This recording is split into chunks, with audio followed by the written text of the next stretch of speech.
But I have noticed when someone experiences it, they become a different person and far more passionate that others don't end up there. Sid, I feel like tearing up right now. I'm just telling you, I had the feeling of what it's like when you go to hell and you have no second chance. It's hopeless. You're abandoned by God. Now, he didn't send you there. You send yourself to hell. But when you're there, I felt that crushing, I can never get out. I'm here forever. And the Lord just wanted me to experience that because I'm an evangelist. That's so hopeless for the person. It's completely hopeless. That's why, as a pastor and evangelist, I do everything I can to make sure people aren't going there. It's yes, there'll be torment and there'll be all those things, but one of the greatest torments is you're never going to be receive a touch from God ever in your life again. You're never going to be able to cry out. You're never going to feel love. Nothing. Complete hopelessness. A complete abandoned by God. How long do you think you were there?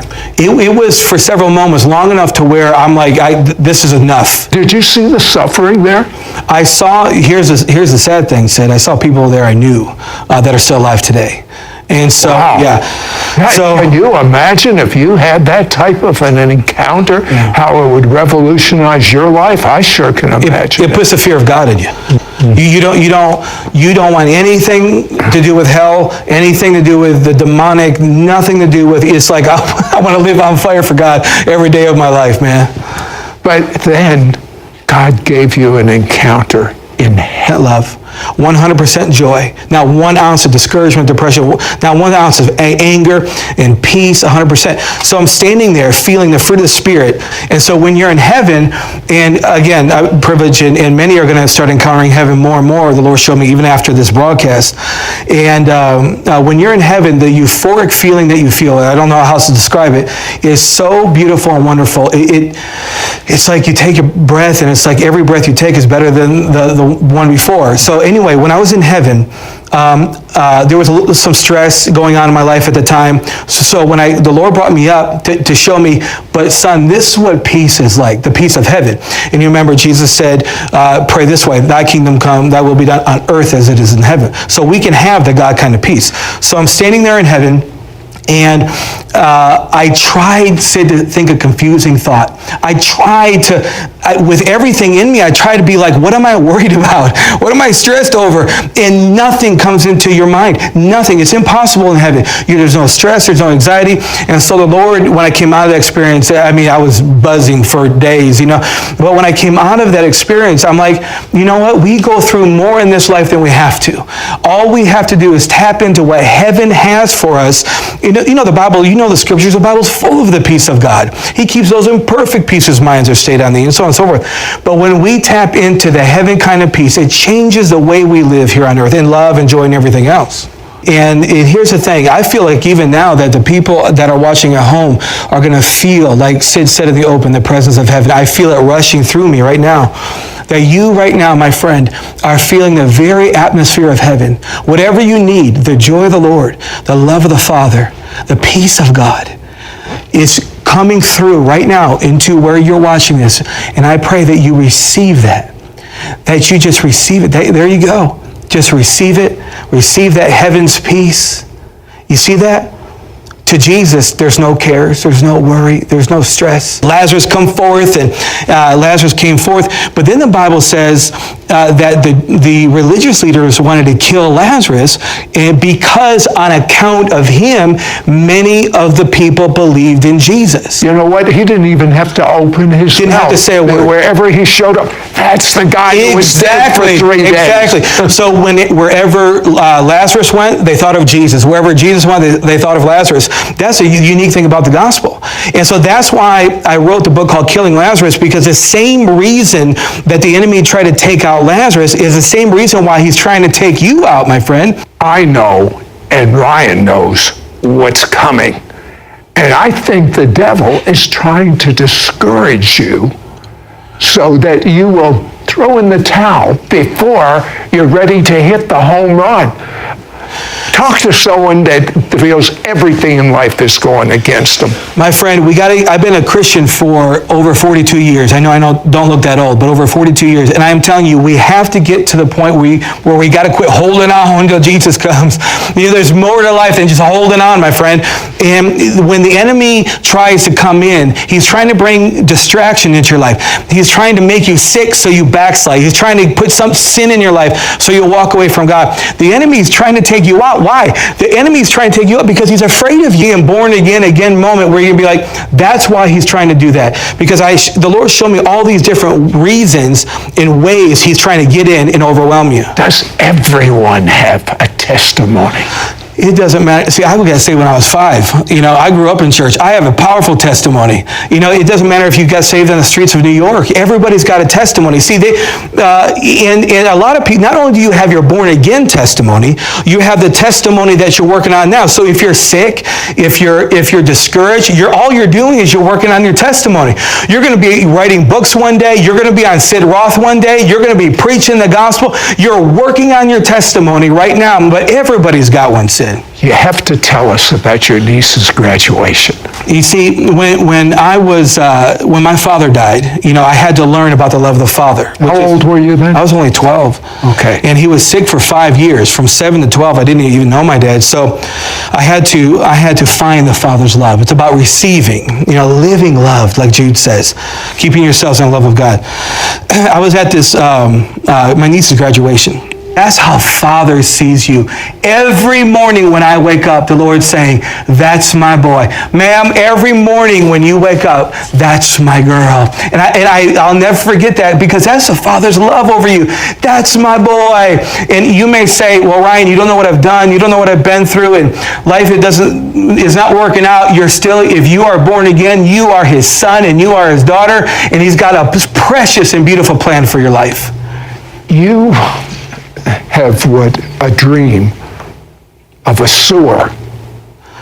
I want you to briefly share that. Sid, I had a dream. It was so vivid. There was an open sewer, and I've been in some nasty sewers in India doing missions work, and it was so bad, and it smelled so bad, even in the dream. And all these young people were dancing and carrying on and smoking and drinking as if they didn't have a care in the world. And then they thought it would be cool to jump in this cesspool, the sewer. And they jumped in, but they had no idea what they were jumping into. They jumped in, and then over here they started coming out, and I was standing where they were coming out. And every time they would come out, man, said this one young lady, she's like, what have I done? What have I done?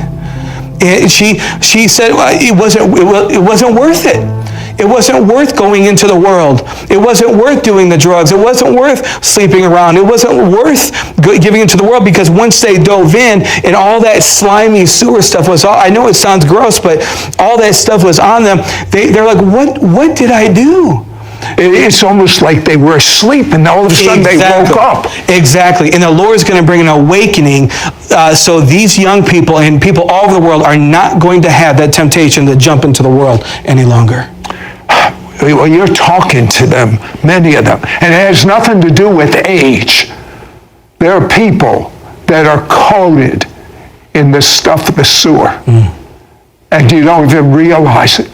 But I believe the glory on this show, the heavenly glory that's being released right now, will allow you to have your breakthrough.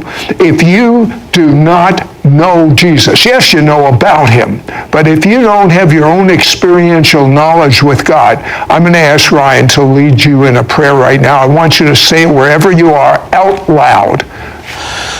It's easy to receive Jesus in your heart. It's not complicated. All you have to do is say yes. So wherever you are right now, all over the world, say, Jesus, I ask you to come into my heart. Make me a brand new person. Forgive me of my sin. Cleanse me from jumping into any sewer of the world. And from this moment on, I give my life to you, Jesus. Come and live inside me. And I give my life to you forever. In Jesus' name, amen. Ryan, just as you had to learn the Father's love, there are so many watching us right now And in the heart of hearts, you've said to God, am I a mistake? Nothing's going right in my life. Well, I want you to talk to that person right now. Friend, there is no mistakes. Some of the greatest men and women of God I know were born out of wedlock. There is no mistakes.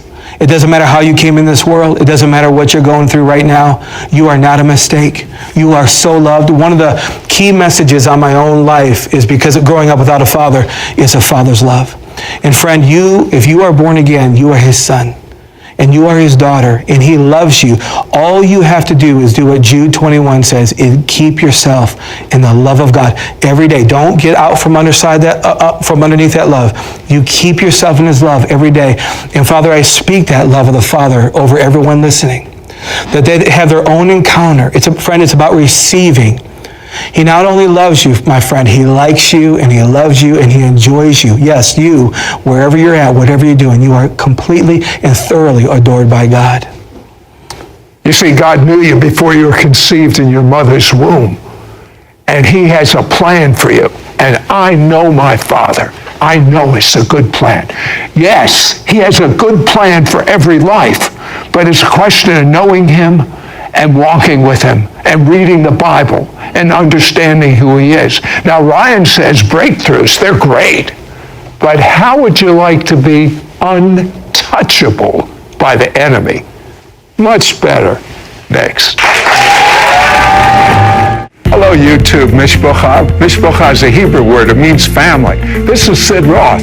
Welcome to my world, where it's naturally supernatural. If you've been blessed by this show, please subscribe. Then click the bell so you won't miss a single episode of It's Supernatural. Now, I don't think you've ever heard this before. Ryan, you use the word untouchable. See, what happens is you find yourself on the other side of the threshold. I tell my churches all the time, get on the other side of the threshold. Get through that door so you don't have to keep beating that door down again. Get your healing, get your heart healed, get yourself set free so you can get on the other side of this breakthrough so you can live untouchable. So you're not always looking for a breakthrough in your life, you know?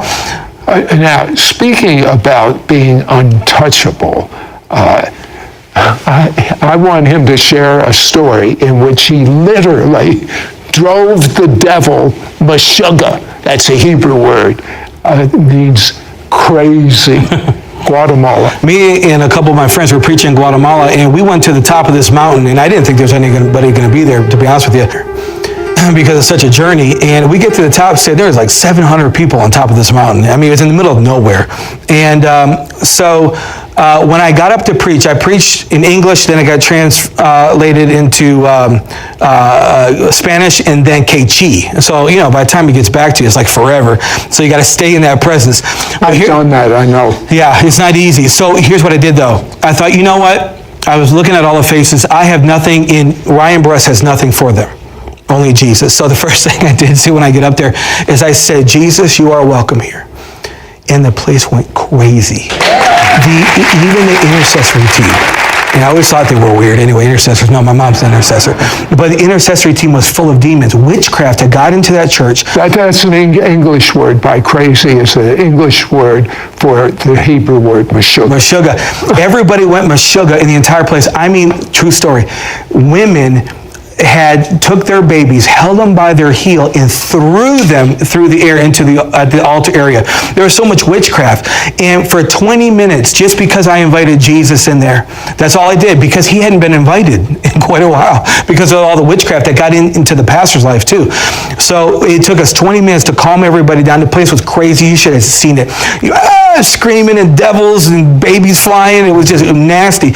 And after 20 minutes, I preached the gospel, and that church had a move of God. A lot of the people came to the next meeting, and it's like they went from darkness to light. All that shell of darkness was off their face. The pastor got radically touched, and we had a move of God there, and it's still continuing on. I mean, it's amazing what God will do when you just invite Jesus into your circumstance and just say, Jesus, come here. Ryan, you had a huge breakthrough, beyond breakthrough. What's the secret? Sid, the secret is inviting the presence of the Lord into the most ordinary moments of life. You are a general in the faith, but Sid, you have ordinary moments. You eat breakfast, you pay bills, you go to the store. And I've learned that if we invite Jesus into those moments, we can encounter him at breakfast. We can encounter him when we're in the DMV, believe it or not. We can encounter the Lord in even the most ordinary moments of life. You know how many times I've encountered the Lord mowing the lawn? Well, what does that mean if I've encountered the Lord? I'm mowing the lawn and I just talk to Jesus and I feel the presence of the Lord so strong on me. And he'll say, son, I love you, or son, this or that. It's in the ordinary moments of life that we experience the extraordinary moments of God. And we all have them. And it's a